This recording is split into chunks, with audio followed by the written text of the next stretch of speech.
Heather Cox Richardson, a great friend of the Contrarian. Welcome, Heather. It's so nice to have you.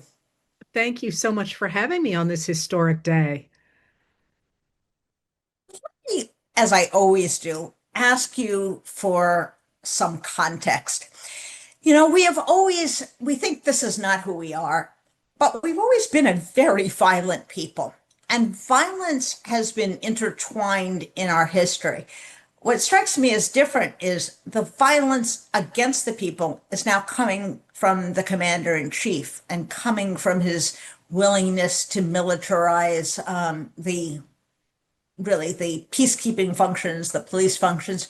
Talk to us a little bit about that, how anomalous this is, and how in keeping, frankly, it is with some parts of our history.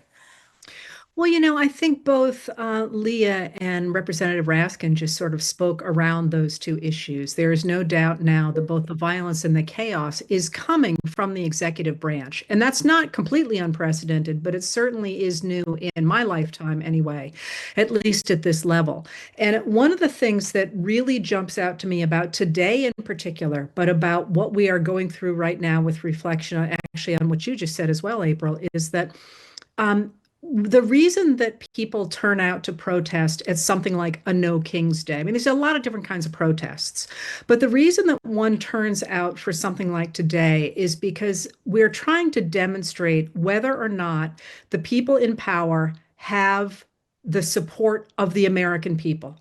We're Mm. just and because of our Constitution, that's what constitutes legitimacy in our system.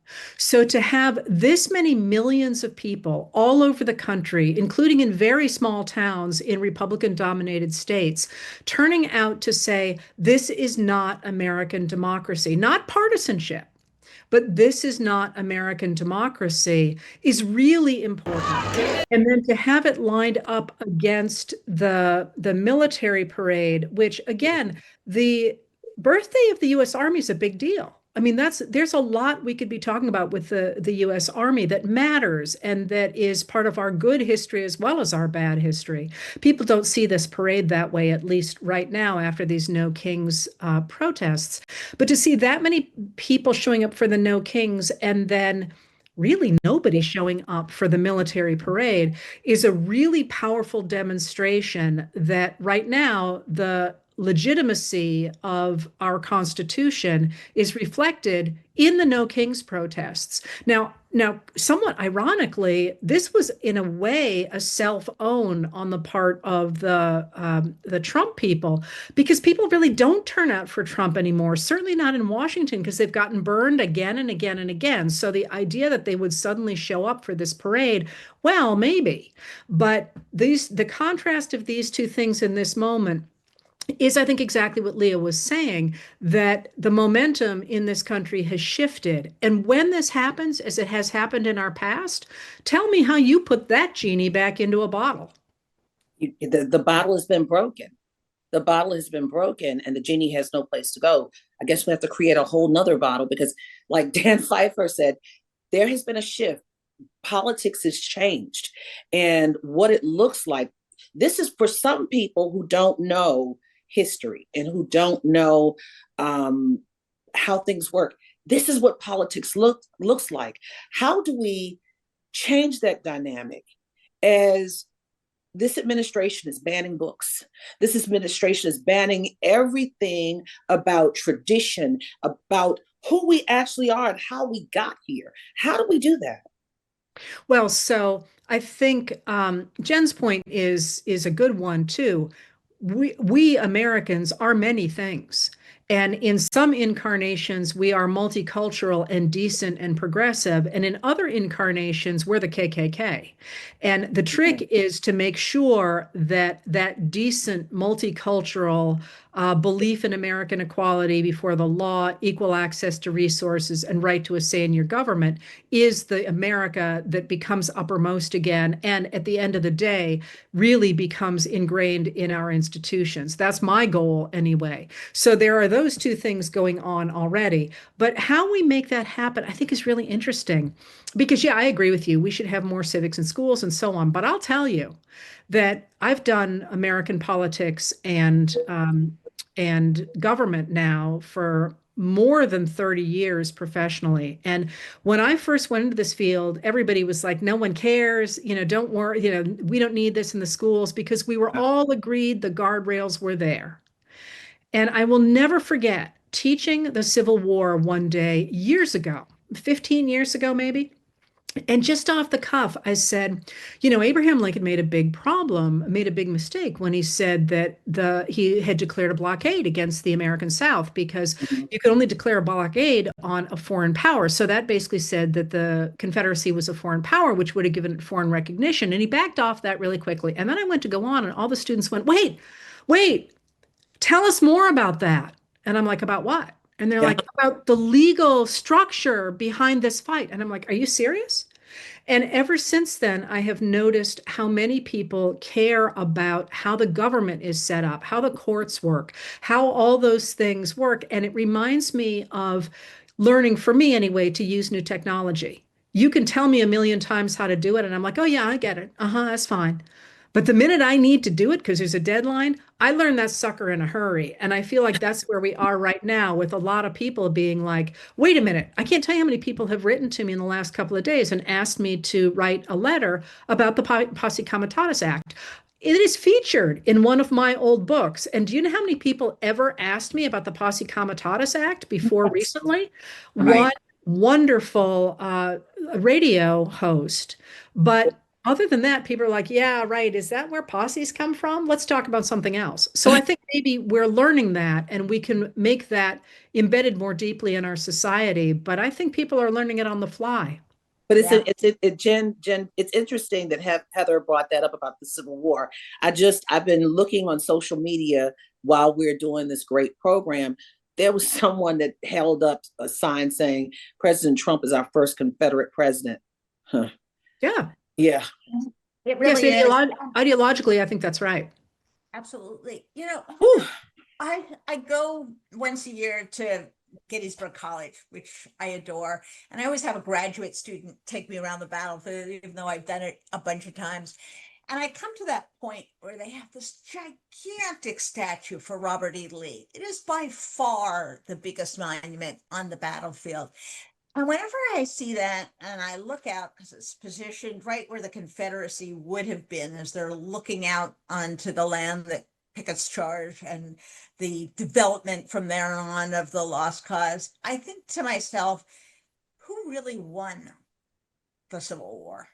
And I guess I would ask you, is it still an open question? Are we still fighting the Civil War? Is there still this two Yeah. Americas? And how do we ever resolve it? Well, remember, I wrote a book called How the South Won the Civil War. So I Yes, think you you know where I did. stand on that. But that was a reflection of the ideology. I mean, essentially, if you think about humans, or at least Americans, there's two ways to look at the world. Either you believe that everybody is equal and has a right to equality under the law and a right to have a say in their society, or in their government, the government under which they live, or you think that some people are better than others and have the right to rule. And the obvious outcome of that kind of ideology is a dictatorship. So if you think about those two different kinds of ideology as a base, and you think about the fact that the Confederacy was obviously some people are better than others and have the right to rule, and the United States was the idea that everybody should be treated equally before the law, certainly you can see the continuing ideology of the Confederacy in what happened afterward and all the way through to the present.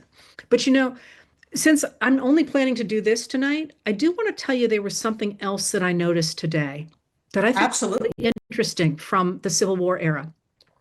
And that's one of the things that has bothered people like me, is the degree to which those, if you will, neo-Confederates, or the people who believe that some people are better than others, have co-opted the symbolism of America, the flags, the pins, the speeches, all that sort of thing. And that's always bothered me.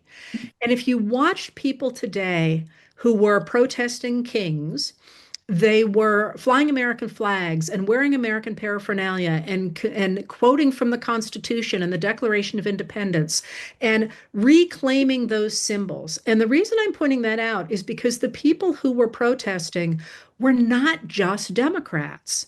They Yeah. were independents and they were disgruntled Republicans who were looking for a new kind of politics going forward. And the reason that I'm thinking about that today, and probably will write about it in the next couple days, is because that's what happened in the United States of America in 1864. We always talk about the 1860 election when Lincoln is elected, but rarely do we talk about the election of 1864 because Lincoln is reelected and everybody's like, oh, yes, just a second term. But it wasn't just a second term. In 64, what happened is actually the Republican Party doesn't run that year. It's the Union Party. Mm. Because what they are doing is they are redefining what it means to be an American in that year.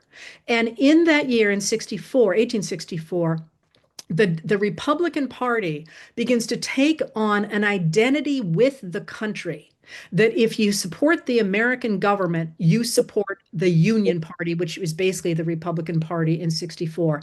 And I looked at all those flags today and those people in all those small towns in Republican dominated states flying flags and coming out, in places where they previously had been uncomfortable speaking out.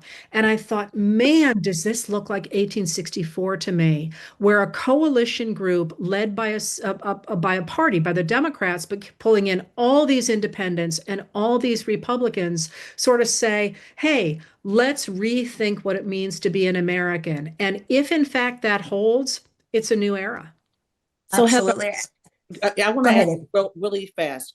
We're getting reports out of Los Angeles in front of the federal building that police have fired tear gas and rubber bullets, right? And it happened within this hour. Is this something in history that coincides with today, something from yesterday, just peaceful protests? I know this has happened during the civil rights movement, but are there any other movements that this kind of behavior from the military has happened? Well, yes. I mean, the reason we got the Posse Comitatus Act was because of the Great Railroad Strike of 1877, when the president called out the army to defend the Tom Scott and the railroad owners. And this inspired a lot of people to think that the military shouldn't be able to be used this way. But then we also saw it in later strikes, especially around the turn of the century. Um, the larger picture here, though, that's worth remembering is that at least in the United States of America, the side that commits violence always loses support. And if that side is associated with a political incumbent, that is somebody in an office who's holding office, their support plummets by as much as double digits, so more than 9 points. So the fact that we are seeing this violence from the law enforcement side. And again, just a reminder, there's a lot of different law enforcement groups Yes. here. Some of them don't want to be there. This is not, nobody should paint them with a broad brush, but they are associated with the MAGA Republican president who's in the White House.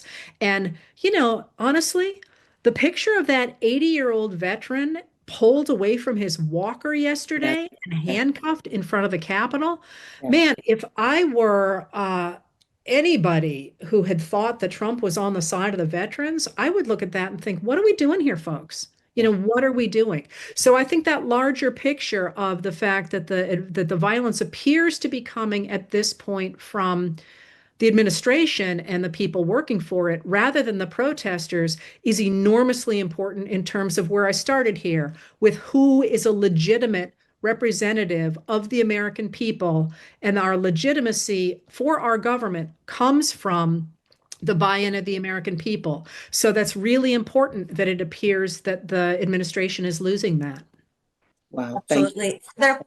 Thank you as always. It's such a joy to speak with you as a good old history major from UC Berkeley. It's always a joy to interview historians, and I can't wait to read your next letters from an American. So thank you for joining us. Thank you for sharing your perspective with us. And we will look forward to reading and hearing from you soon. Take care. Thanks for having me. Thanks, Heather.